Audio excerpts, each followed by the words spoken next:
अस्सलाम वालेकुम। Pakistan culture and literary societies की दुनिया में खुश आमदीद। मैं प्रोफेसर हलीमा सादिया आप सबके साथ। ये वो दुनिया है जहाँ हम मुलाकात करते हैं गुलकारों से, अदाकारों से, रंगों की दुनिया में खेलने वालों से, साज और आवाज़ की दुनिया के जादूगरों से। ये वो दुनिया है जहाँ पर उन जुगनू तारों से मुलाकात करवाते हैं जो फ़न्ने दुनिया के आसमान के रोशन सूरज बनने वाले हैं। इन्हीं जुगनू तारों में एक तारा चमकता हुआ जो आज हमारा मेहमान बन रहा है, उसका नाम है मोइन। तारों की, साज की दुनिया में मोइन का नाम जिस तरह रोशन हो रहा है, उससे तो यूँ लगता है जल्द ही ये फ़न की दुनिया के आसमान पर बहुत ज़्यादा चमकने वाले हैं। आइए आपकी मुलाकात कराते हैं मोइन से। जी मोइन, अस्सलाम वालेकुम। वालेकुम अस्सलाम। फर्स्ट ऑफ ऑल आपका बहुत शुक्रिया कि आपने इस काबिल समझा कि मैं आज आपके साथ बैठ सकूं एंड आई एम ब्लेस्ड कि आपने मुझे इनवाइट किया। यहाँ पे बहुत शुक्रिया आपका। आपके आने का बहुत शुक्रिया। और मैं अपने देखने सुनने वालों को बताती चलूँ कि ये बहुत ही हम्बल नेचर के एक ऐसे टैलेंटेड फ़नकार हैं कि इनकी ज़ुबान पर और इनके रवैये में एक हम्बलनेस है, और जब इनके हाथों से धुनें बिखरती हैं तो सारी दुनिया इनकी ताबेदार हो जाती है। और आपके फ़ैन्स में से एक बड़ी फ़ैन मैं भी हूँ। आपके जो बहुत खूबसूरत परफॉर्मेंसेस मुझे याद हैं, वो आज तक मुझे वो मैचलेस लगती हैं। कहीं मैंने वैसी परफॉर्मेंस और नहीं सुनी है। तो हम तो आपको जानते हैं, आपके काम को भी जानते हैं। हमारे देखने सुनने वालों को थोड़ा सा बताइए कि मोइन ने कहाँ से सफ़र शुरू किया और फिर आज तक कैसे पहुँचा? सफ़र का आगाज़ कुछ इस तरह से हुआ कि मैंने इंटरमीडिएट की। इंटरमीडिएट के बाद I belong to music family, और जो मेरी फैमिली है उसमें माशाल्लाह बहुत बहुत बड़े नाम हैं। लाइक मेरे दादा अबू इरशाद हुसैन साहब, फिर मेरे ताया अबू जो सज्जाद हुसैन डाडू साहब हैं, फिर ताया जोजी, फिर मेरे अब्बा जी रिकॉर्डिस्ट हैं अपने ज़माने के। तो एक जो म्यूज़िक की जर्नी वो तो स्टार्ट होगी घर से, लेकिन स्टार्ट नहीं किया, म्यूज़िक स्टार्ट नहीं किया जब तक मेरी इंटरमीडिएट नहीं हुई, क्योंकि ये मेरी अम्मा की रिस्ट्रिक्शंस थी कि आप जानते होंगे कि जैसे आपको भी पता होगा कि म्यूज़िक फैमिली के बच्चे अक्सर पढ़ते नहीं हैं। तो एक खौफ होता है कि ये अगर इस तरफ कमाने लग गए या इसमें लग गए तो स्टडीज हाँ को जी, पीछे छोड़ देंगे। माइंड डाइवर्ट हो जाता है उसका। तो इंटरमीडिएट के बाद फाइनली मुझे जो वो मिली परमिशन अम्मा से कि हाँ भाई तुम म्यूज़िक कर सकते हो। और अम्मा के बाद, अल्लाह पाक के बाद, एक अम्मा के बाद और आपका बहुत ज़्यादा शुक्रिया कि मेरे यहाँ तक के सफ़र में एक बहुत हिडन नेम है जिसने एक शैडो की तरह मेरे साथ बहुत प्यार किया और बहुत अच्छी गाइडलाइंस दी और स्टिल अभी तक मिल रही हैं। वो आपका नाम है प्रोफेसर हलीमा सादिया। जज़ाकल्लाह खैर, आपका बहुत शुक्रिया के लिए। कि फिर जब मुझे फाइनली इजाज़त मिली तो मैंने पंजाब कॉलेज में एडमिशन लिया, जहाँ पे मेरी एक मुलाकात एक हसीन मैडम के साथ हुई। और वो मैडम इतने छोटे से प्यारे से मासूम बच्चे से इतना ज़बरदस्त खूबसूरत परफॉर्मेंस की सोच भी नहीं रखती थी। जब आपने ऑडिशन दिया था तो मैं आई वाज स्टन्ड कि ये तुमने बजाया है, ज़रा दोबारा बजाओ। बड़ा बहुत बहुत बहुत अच्छी, बड़ी अच्छी याद है। तो जब मैंने पंजाब कॉलेज में अपना आप एक हसीन मैडम को ट्रायल दिया तो मैं अल्हम्दुलिल्लाह सेलेक्ट हो गया ऑन अ स्कॉलरशिप बेस पे। बस फिर वहाँ से म्यूज़िक स्टार्ट हुआ है मेरा कि जो मेरे टीचर हैं वो असद साहब हैं, मास्टर असद साहब, biggest name of the music industry. उनके बेटे एम नकी अली वो हो गए, फिर मेरे एक मेंटोर हैं आदिल अली। इन्होंने, इन तीनों की सरपरस्ती में मैंने म्यूज़िक उनसे सीखना स्टार्ट किया।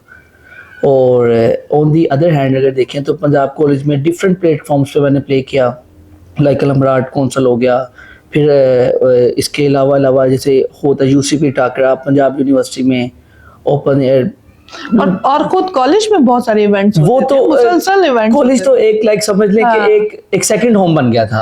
और इसका क्रेडिट भी आपको जाता है कि हमें अपने घर से जब डांट पड़ती थी तो हम कहते, अब अगर आप हमें डांटेंगे तो मैं कॉलेज चला जाऊंगा, पापा के पास चले जाएंगे। हम वहाँ चले जाएंगे, क्योंकि हमें वो कॉलेज वाली वाइब आई नहीं। और शुक्र अल्हम्दुलिल्लाह वहाँ से सीखते सीखते वो जर्नी स्टार्ट हुई और स्टिल अभी तक सीख रहे हैं। इस सीखने के सफ़र में बहुत अच्छी यादें हैं, बहुत अच्छा एक सफ़र है, कुछ लोगों के से बहुत अच्छा सबक मिला कुछ लोगों ने बहुत अच्छे तरीके साथ बताए। भी दिया, हाँ। बस इस तरह ही चल रहा है। अच्छा, मैं ये बताती चलूं कि मैंने सुना हुआ था और मेरी अपनी ज़ाती राय भी ये थी, लेकिन देखा इनमें अक्सर ये कहा जाता है कि वो लोग फ़न की दुनिया में बहुत आगे जाते हैं जो अपने उस्ताद के ताबेदार होते हैं, जो हम्बल होते हैं, जो अदब करते हैं, बाअदब बामुराद और बेअदब बेमुराद बेमुराद। का जिनको सबक याद है। तो मोइन, मैंने हमेशा आपके अंदर एक बड़ा ही डिसेंट एटीट्यूड देखा। आपने अपने असातिज़ा किराम की, आपने अपने फ़न की, मैंने कभी भी आपको स्टेज पर अकड़ कर और तकब्बुर के साथ जाते नहीं देखा। हमेशा एक हम्बल सा मोइन, और वो उसकी हम्बलनेस का रिवॉर्ड ये है कि उसे सुनने वाले, उसे देखने वाले सब उसके फ़न को पसंद कर रहे हैं और बहुत ज़्यादा इज़्ज़त दे रहे हैं। तो ये जो हम्बल एटीट्यूड है, ये जो इतनी फाइन ट्यूनिंग है, ये आपकी किसने की? ये बेसिकली जो तरबियत होती है वो तो सबसे पहले आपके जो टीचर्स होते हैं, वो होम टीचर आपके माँ बाप होते हैं। एक्चुअली हर माँ बाप अपने बच्चों को अच्छा ही सिखाता है। ये बच्चे की काबिलियत होती है, वो कितना अडॉप्ट कर सकता है। कोई भी माँ बाप अपने बच्चों को गलत गाइड नहीं करता। उसके बाद आपकी गैदरिंग्स, हाँ, इसमें उस्ताद का बहुत बड़ा रोल होता है।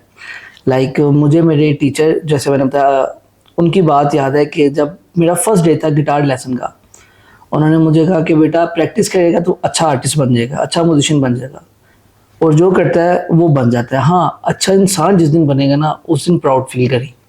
उस दिन तो आपके जो हुनर है उसको 4 चाँद लग जाएंगे। बिल्कुल ऐसा ही है। और मतलब मैंने ये फ़ील किया है कि जब आप बजाते हैं तो आप इसलिए नहीं बजाते हैं कि मैं को जीत जाऊँगा, जब पहले कॉम्पिटिशन्स में ऐसे ही जाया है। करते थे और मैं कॉम्पिटिशन में आप लोगों को भेजती थी, या आप इसलिए नहीं बजाते कि मैं फलाँ को पीछे छोड़ दूँगा, आप खुद उसे एन्जॉय करते हैं। और वो एन्जॉयमेंट जो है वो सुनने वालों को भी अपने असर में ले लेती है। अच्छा, मुझे ये बताइए मोइन कि हमारी जो सोसाइटी है, हमारा जो मुआशरा है पाकिस्तान का, उसमें एक थोड़ा-सा अंदाज़ ये भी रहता है कि इब्तिदा में आर्टिस्ट को इतनी पज़ीराई नहीं मिलती है। 2 सवाल हैं मेरे इससे जुड़े हुए। एक तो ये कि स्टेप 1 पे हमें ये बताइए कि कहीं आपको तो मुश्किलात का सामना नहीं हुआ, या आपको लकीली एक अच्छा टाइम ही मिला है हमेशा? क्योंकि हमेशा मतलब हमेशा कह रही हूँ, अमूमन ये होता है कि हमारी सोसाइटी में आर्टिस्ट को पहले ना सब लोग दूर करते हैं कि नहीं, ये किस काम में पड़ गए हो। नंबरों की दौड़ में डालते हैं रिजल्ट्स के ख्यालात से, और तालीम अच्छी चीज़ है, लेकिन सबका फर्स्ट आना ज़रूरी नहीं है। एक कंप्लीट पर्सनैलिटी होना ज़रूरी होता है। आपकी तालीम का सिलसिला चलता रहना चाहिए, लेकिन आपके अंदर शौक भी होने चाहिए। आपको मुस्कुराना, हंसना, रोना दोनों आना चाहिए। सही है। तो आपको कहीं माशरे से ऐसा कोई प्रेशर तो नहीं मिला? दूसरा सवाल बाद में पूछती हूँ। ओके, मैं आपके फर्स्ट जो आपका क्वेश्चन है उसका आंसर करता हूँ कि टफ टाइम तो मिला। और सबसे पहले तो हमारे जो मैं बात शेयर करना चाहूँगा, इस पाकिस्तान में म्यूज़िक को एक प्रोफेशन नहीं समझा जाता। लाइक अगर हम किसी भी जगह गए हैं, तो अगर आपने कहना है कि आई एम ए गिटारिस्ट, उन्होंने कहा गुड, अच्छा इसके अलावा क्या करते हैं? ये क्या यही। मतलब है कि आप आर्टिस्ट ऐसे ही बन जाता है? उसके लिए बहुत बहुत यानी कि कई रातों का चांद नहीं देखना पड़ता, फिर एक चांद बाहर निकलता है। तो इतने टफ टाइम के बाद भी अगर कोई आपको कहे कि यार ठीक है म्यूजिक तो आप करते ही हो, इसके अलावा आप क्या करते हो, और भाई इसमें बड़ा टाइम लगा है, सीखने में बहुत टाइम लगा और है। ये नेगेशन जो है वो आपको तोड़ के रख ऐसे ही देती है, ना, ऐसे आपके वो एक टैलेंट को, आपके ऐसे। लेकिन ना मैं समझता हूँ कि आर्टिस्ट को सबसे पहले अपना हौसला नहीं तोड़ना चाहिए। कुछ इरादा तो पक्का होना चाहिए। ऐसे ही है, जब आपका इरादा पक्का हो, फिर आपको जो मर्जी के बोले आपको पता हो। मेरी नजर में ना 2 कान अल्लाह ने दिए इसलिए हैं, और यहाँ से सुने और यहाँ से निकाल दे। लेकिन अच्छी बातों को नहीं। वो फिर सेंटर में ब्रेन में आप स्टॉप कर लेते हैं। वो फिर आप एक अंदर सिग्नल होना चाहिए जहाँ पे आप स्टॉप कर लें कि इट्स गुड, इसको साइड पे कर लेते हैं। तो जब आर्टिस्ट स्टार्ट करता है, लाइक जैसे मैंने स्टार्ट किया, कुछ मेरे फ्रेंड्स थे जिन्होंने, बहुत लोगों ने अप्रिशिएट किया कि हाँ यार तू कर सकता है, तेरे में स्किल्स हैं। लेकिन वहाँ पे ऑन दी अदर हैंड कुछ लोगों ने ऐसे ये क्या करने लगा है, डिस्करेज भी करते हैं, ऐसे ये क्या करने लगा है, ये टाइम लेगा बहुत ज्यादा, प्रैक्टिस करेगा फिर ये होगा, फिर अल्लाह पाक इज्जत देते हैं कि नहीं देते। लेकिन मेरा मानना है कि अगर आप कंटिन्यूसली, अगर आप नेक नीति बहुत इंपॉर्टेंट है, उसके साथ आप मेहनत कर रहे हो, तो अल्लाह ने रंग रिवॉर्ड लगाने ही में लगाने हैं। ठीक। अच्छा, अब यहाँ पर मेरा एक सवाल है जी। कि हमारे पाकिस्तान में तकरीबन हर दूसरा बच्चा जब बड़ा होता है ना, तो सबसे पहला उसे जो शौक होता है वो गिटार का होता है। ऐसा ही ठीक है। है। और समहाउ वो कहीं से गिटार अरेंज भी कर लेगा, वो बजाना भी शुरू कर देगा। लेकिन क्या आप समझते हैं, और पहला उसका जो सबसे पहला वो इसमें अर्ज होती है सीखने की, उसमें वो क्या करता है, वो यूट्यूब ऑन करता है, यूट्यूब से ऑनलाइन सीखना शुरू कर देता है। मुझे ये बताइए कि क्या इसमें प्रॉपर गाइडलाइन ज़रूरी है, और ज़रूरी है तो हमारे पाकिस्तान में उसका क्या सिनेरियो है, वो कहाँ अवेलेबल है, कैसे क्या हो सकता है इस सिलसिले में? आप अपने जूनियर्स को क्या गाइड करेंगे? जूनियर्स को तो जो गाइडलाइन है वो सबसे पहले ये कि YouTube is a best teacher, अच्छा टीचर है, लेकिन वो तब है जब आपको इसके अल्फ़ाबेट्स याद हो। लाइक एरोप्लेन है तो आपको ए का पता है, ई का पता है, आर का पता है, फिर आप एरोप्लेन बना सकते हैं। जब आपको अल्फ़ाबेट्स याद है फिर आप एप्पल भी खुद डिज़ाइन कर सकते हैं। यूट्यूब में सिर्फ है जैसे लाइक कोई भी गाना आप देख लें, जैसे इंडिया का मशहूर होगा गुलाबी आंखें, अब वो जिस स्केल से ओरिजिनल है ना, यूट्यूब पे सिर्फ उसी के कोड्स हैं, बाकी के नहीं उसके है। नहीं है। लाइक एक सिंगर है ना, अगर उसने एक इवेंट पे, एक कंसर्ट पे, एक गिग पे उसने ए माइनर से वो अगर गाया गुलाबी आंखें, तो सेकंड गिग पे उसकी आवाज खराब हो सकती है, जैसे भी मेरी थोड़ी गला खराब है। ना, मैं तो मशकूर हूँ कि आपने तबीयत की खराबी के बावजूद तो शिरकत की है। अगले इवेंट पे, अगले गिग पे उसका अगर आवाज खराब है तो वो उसका स्केल नीचे कर लेगा। लाइक उसका स्केल एक नीचे, अगर वन स्टेप डाउन करेगा जी माइनर हो जाएगा। अब और वो तब यूट्यूब भी पर सही वो होगा। नहीं है। ये मुकम्मल उस्ताद नहीं है। हाँ जी। जैसे वो ठीक हो, समझ आ गई। जैसे आजकल आर्टिफिशियल इंटेलिजेंस का भी बड़ा दौर दौरा है ना, मैं बिल्कुल कह रही ऐसे ही थी। है, बिल्कुल और ऐसे ही उसमें भी जो पूछते हैं वो उस हद, वो एक जीते जागते गोश्त पोस्ट के इंसान उस्ताद जैसा तो जवाब नहीं हो सकता है। ना, बिल्कुल ऐसा ही है, है ना? वो बिल्कुल ऐसा ही है। लामहला वो एक रिस्ट्रिक्टेड बताई गई इंस्ट्रक्शन के अंदर होगा, और इंसान के जहन को तो अल्लाह ताला ने बहुत वुसअत अता की है। वो तो हमें खुद भी नहीं मालूम होता कि बेशक कितनी ऐसा ही वुसअत है, है बेशक हमारे है। अंदर, तो वक्त पे पता चलता है। अच्छा, मैं आपसे ये पूछना चाहूँगी कि जो गिटार सीखने का अमल है, वो कितना टाइम लेता है? इट्स डिपेंड कि आपने गिटार सीखनी किस स्टाइल की है। गिटार्स के अलग अलग जोनराज हैं। लाइक एक है क्लासिकल गिटार, फिर उसके बाद आके रिदमिक गिटार जिसमें सिर्फ रिदम्स प्ले होते हैं, फिर टैब्स गिटार आ गई, उसके अलग अलग जोनराज हैं। तो अगर तो आपको एक प्रॉपर गिटारिस्ट बनना है, लाइक अगर कि आपको कोई काम वाला बंदा भी सुने, कोई बिगनर भी देखे तो वो कि नहीं यार यहाँ तक पहुँचना चाहिए, एक ये करना प्रोफेशनल चाहिए। टच आना हाँ चाहिए। जी, उसके लिए आपको मैक्सिमम पहले तो एक अच्छे उस्ताद की और उस उस्ताद की इज्जत करनी चाहिए।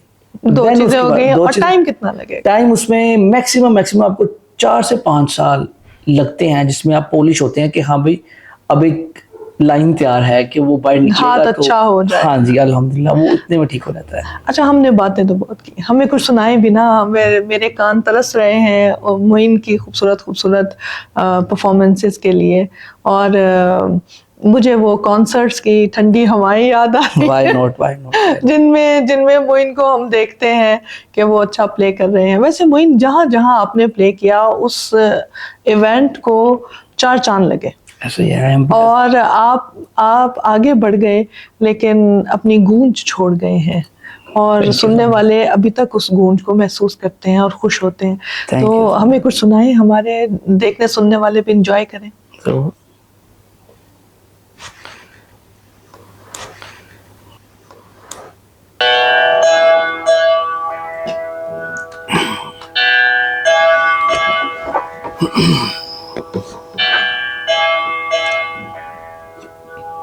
मैं आपको ये जो गिटार पे नुसरत फ़तेह अली खान साहब का बहुत ही वेल नोन सॉन्ग, वैसे तो उनके सारी बहुत फेमस हैं, सावरे गाना सुनाने की कोशिश करूँगा। अगर कुछ गलती होगी तो माजरत।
वाह जी वाह, क्या कहने, वाह भाई वाह।